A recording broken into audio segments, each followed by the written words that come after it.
Hi everyone, in today's tutorial we show you how to make custom gradients in Canva. This is a great way to add unique colors and blends to elevate the look of your designs.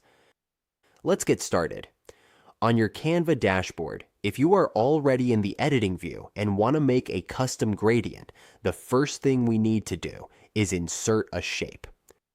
For example, take this shape. If we want to change its color into a custom gradient, just click the color option here.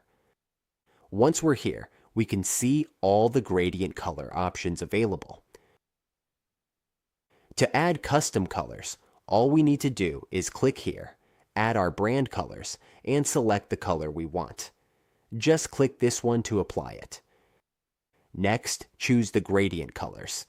For example, if this is black, we can change the black to red, and then change the gray to yellow so the two colors blend together. As we can see, the colors will blend here. Now we can choose from the 5 gradient color types we created. We can also adjust them further to match our preferences.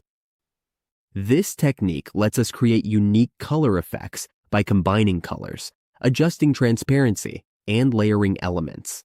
It gives us more creative control and helps our designs match our brand or vision. Once we're happy with the result, just click Save to keep those colors for future use. Keep in mind that if we don't have a Canva Premium plan, we may not be able to access all color options. And that's how we make a custom gradient in Canva. With this simple method, we can create beautiful color effects and make our designs stand out.